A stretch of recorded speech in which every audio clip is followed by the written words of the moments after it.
Giambruno is Doug Casey's globetrotting colleague. He writes about geopolitics, value investing in crisis markets, international banking, second passports, and surviving a financial collapse. Nick helps people make the most of their personal freedom and financial opportunity around the world. The topic of his speech is the corruption of language and the degradation of Western civilization. Ladies and gentlemen, please welcome Nick Giambruno.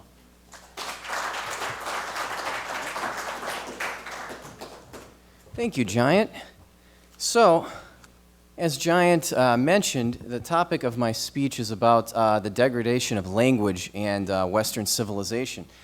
So I want to kind of pick up where Adrian left off. This is a topic that is not just something that annoys the curmudgeonly libertarian. This is something that is actually fundamental to the corruption of civilization itself. So I want to just start by giving a hat tip to Doug Casey, because one of the most important things I've learned from Doug is the importance of using words properly and how sloppy use of language leads to sloppy thinking. And as Doug has said, many of the words you hear on TV, in the media, are confused, conflated, and completely misused. Many are just meaningless pejoratives designed to get you to stop thinking and to stop debate. So many of the recent changes in language have really been a corrupting influence. And of course, the corruption of language leads to the corruption of culture and civilization, and Western civilization in particular, and everything it stands for: rationality, free speech, and so forth. So today I want to continue this tradition and discuss the true meaning of many words and phrases some new words and phrases that haven't been discussed before, that people mindlessly use every day. So the first one I want to talk about is woke. This is actually slang, but it comes from the word awake. So this is woke is a verb that's used as an adjective. So, but that aside, there's lots of problems with this. So this is a slang word. It comes from the word awake. It's supposed to mean somebody who's aware, conscious of reality. Like someone who's taken the red pill from the Matrix. But that's not at all what it means. So like I said, aside from the fact that it's improper use of language, the meaning is completely perverted and distorted. So that's not what it means today. That's not what awake means or woke means. The concept has been completely co-opted by cultural Marxists. To be considered woke, you basically have to blindly accept whatever these people are spoon-feeding you. That's not the definition of somebody who's awake or aware of their surroundings. That's somebody who's taken the blue pill, not the red pill. So you see this in countless places. It pops up everywhere in pop culture. It even pops up in businesses too. Like Nike is considered woke. Gillette is considered woke. So this is a sign that the politically correct culture has infected pretty much all parts of society, and even these seemingly profit-seeking enterprises. So this is definitely one of those words to watch out for. So someone, like I said, someone who is woke, which is I don't like the fact that it's sloppy English in the first place, but the meaning is totally perverted. So like I said, it's somebody who's taken the blue pill, not the red pill, as it might imply. Another one, windfall profits. So what the hell is a windfall profit? How do you define objectively a windfall profit? In fact, there are no objective measures to define it. It's an arbitrary meaning, whatever politicians want it to mean. It's a completely fake term invented by the political class. First kind of popped up in 1980 when Congress passed the Crude Oil Windfall Profit Tax Act, which was, they were able to then tax 70% of the windfall profits of domestic oil producers. So if they can just invent this stuff, they can do it again. So if the price of gold explodes or some other politically incorrect investment, don't be surprised if Congress passes the Fair Share Gold Windfall Profit Tax Act or something like this. A special, levying a special tax on their commodity or investment that they don't like. But so in short, a windfall profit. What is a windfall profit? It's simply a profit politicians don't like. So the whole concept is actually a scam. It's a word trick to camouflage and sanitize legalized theft, i.e. taxation. So keep this in mind next time you hear somebody use the term windfall profits. The next term, bank holiday and haircut. The term bank holiday, this is another good example of sloppy language, and a euphemism, actually. So a bank holiday is not something you celebrate. You're not popping champagne, you're not shooting fireworks off or anything like that. Bank holiday is not a happy thing. It's where the government shuts down on surprise the banking system. You're locked out of your bank accounts, and it comes as a complete surprise. Can't access your funds. It's a scary thing. So, you imagine not being able to go to the ATM and take out money to buy groceries. This is a scary thing. So calling this experience a holiday, it's like calling a street mugging a surprise party. It's terrible language. So it's all about maximizing the amount of money for the government to steal when they shut down the banking system. So once the banks are closed with a bank holiday, usually the next step is some sort of confiscation or devaluation, which is the same thing. Once the people aren't able to access their bank accounts, sometimes it happens. Yeah, like I said, with a currency devaluation, it's common in the third world countries. It's happened in the U.S. though too, with the 1930s. That's another topic. But it can happen anywhere. So once the banks are closed with the bank holiday, the next step is a haircut or something like this. And what is a haircut? It makes you think, oh, it's something that's painless. It'll grow back. No, when somebody steals your money, that's not a haircut. That's theft. So be careful when you hear these two words tossed around. They're really just propaganda words. The next one I want to talk about: regulators and policymakers. These are terms I really don't like. They're euphemisms for central planners. So next time you hear regulators and policymakers, substitute that with what they really are: central planners. So that's just what these people are. And the worst of the bunch of these regulators and policymakers are central bankers who centrally plan interest rates. This is no small thing, or not something to gloss over. Interest rates are, as you all know, the price of money. They have an enormous impact on banks, the real estate market, the auto industry, the whole economy. And it's hard to think of a business where interest rates don't affect. Interest rates don't affect. They're rightly called the single most important price in all of capitalism: interest rates. And they're centrally planned by a Politburo of policymakers. Nobody thinks this is strange. So the next time you hear these terms, substitute it, and it'll help you think clearly. Oh, I mean, God, we could talk for hours about the sloppy language in central banking. I mean, they Greenspan called it Fed speak, but I don't want to spend too much time on that and just kind of touch on the most important ones. But another one, they like to talk about these central planners at the central bank. They like to talk about price stability. And in the same breath, they'll talk about how they need 2% inflation. Well, aside from the fact they're not using the correct definition of inflation, they're talking about a 2% increase in prices. That's not price stability. That's a 2% increase in prices. That means your money loses half of its value in about 35 years. So it's hard to find another area that is more saturated with sloppy words, imprecise definitions, and sloppy thinking than central banking. But it's certainly not the only area. So the next one I want to talk about is journalists and fake news. So you might recall a few months ago when Julian Assange was arrested, the mainstream media and the political class assured us he's not a journalist. Don't worry, he's not a journalist. This is not part of repressing journalism. We're not doing anything that we routinely criticize the Russians, the Chinese, and others for arresting journalists. No, we're not doing that because Assange is not a journalist. So they assured us that was the case. The media bent over backward. The media and the political class bent over backwards, coming up with all sorts of definitions of a journalist that excluded Assange. But it's really a scary place when we're getting to a place where the government is effectively defining what is a journalist and what is not a journalist. This is not a good thing. But they're trying to portray journalism as this idea that it's like some sort of credentialed priesthood whose status is granted by the government and some clergy. But no, this is not the case. That's ridiculous. Anybody in the U.S., Being a journalist is available to anybody through the First Amendment. It's not just government-sanctioned journalists. Anybody can be a journalist. But nonetheless, this is how it's been portrayed recently in the U.S. Media and with the political class. So keep that in mind the next time the U.S. government locks up somebody that exposes their crimes. Somewhat related to this is the term fake news.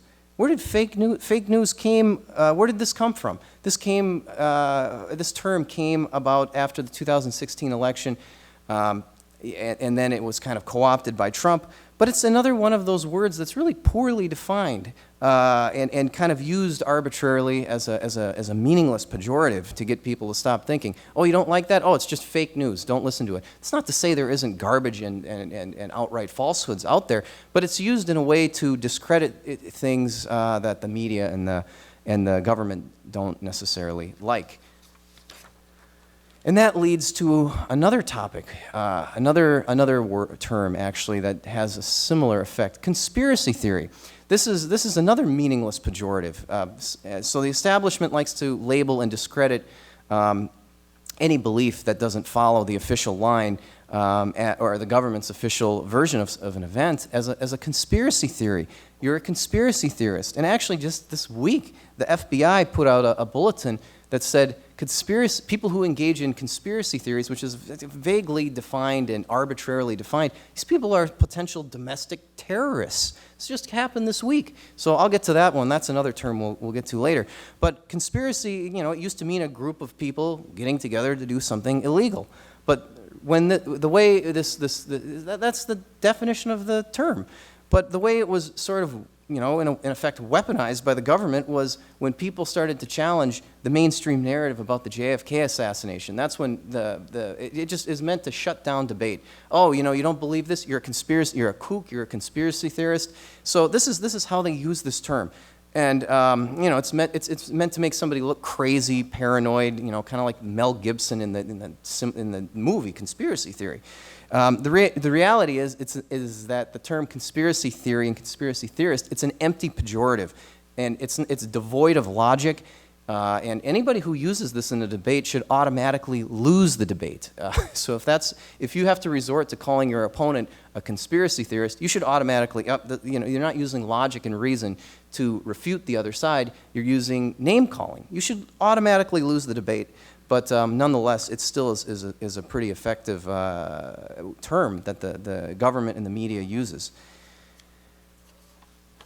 Oh, another one of my favorites: failed states and rogue states. So this is interesting.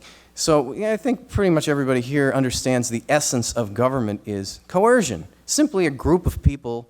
A government is simply a group of people who have a monopoly on the use of force in a geographic area. That's what a government is. So actually, I think the term failed state, it's revealing, because it reveals the nature of government is coercion, is force. It's not about a bunch of benevolent bureaucrats serving the common good.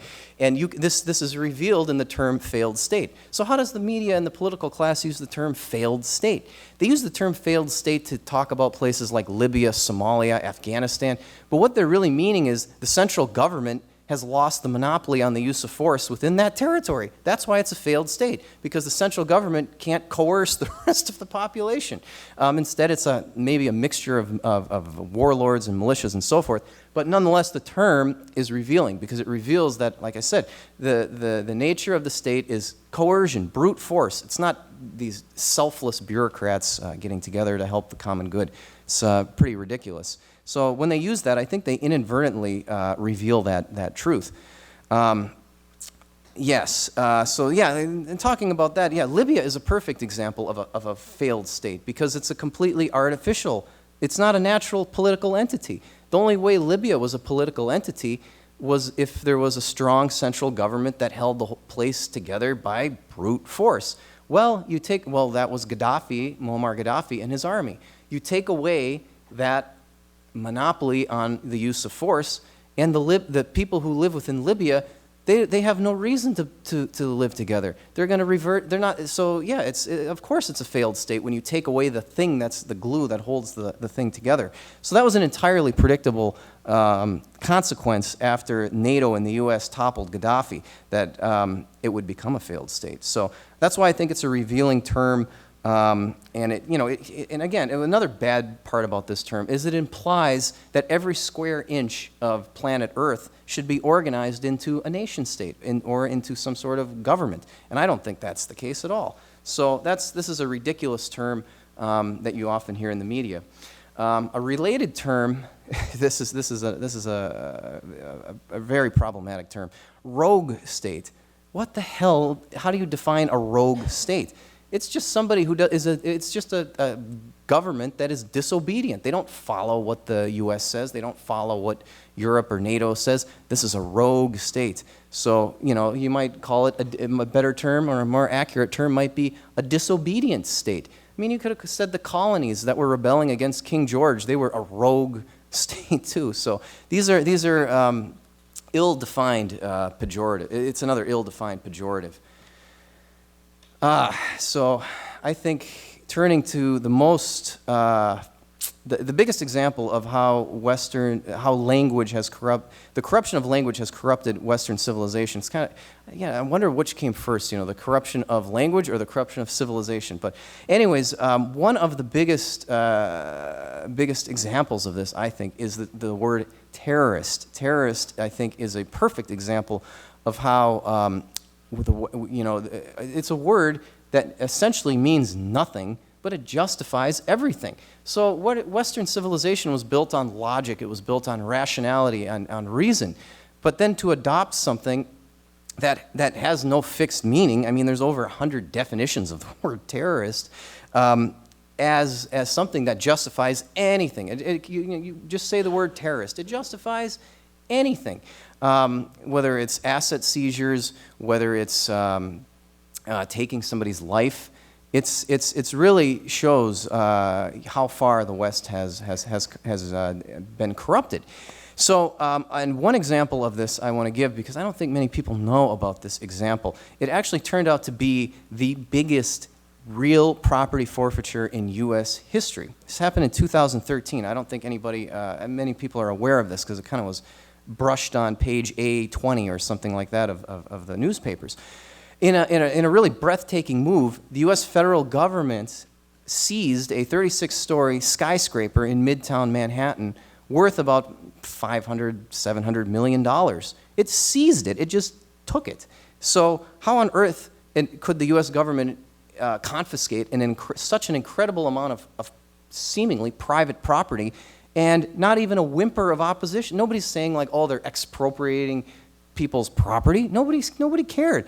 Why did nobody care? Because they said the magic word. They said terrorist. And that magically made all concepts of private property, it made all of that disappear once they uttered that word. So it's a very potent word when you think of it, because like I said, it justifies anything.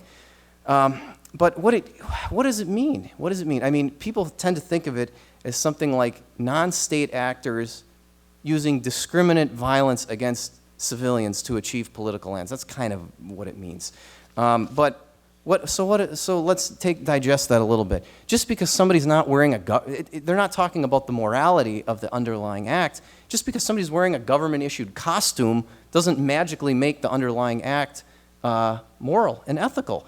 So, for example, was dropping the nuclear bombs on the atomic bombs on Japan? That kind of fits the definition of indiscriminate attacks on civilians to achieve political ends. That's kind of a perfect example. Were the people who dropped the nukes, were they terrorists or not, just because they were wearing a U.S. government costume? I don't know. These things should be looked into.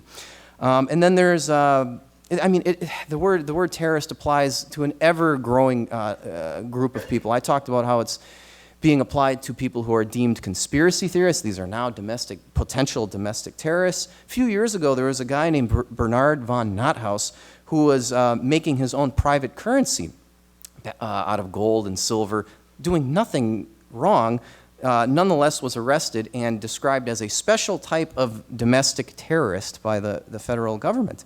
Libertarians have been used, have been described in these terms basically as well.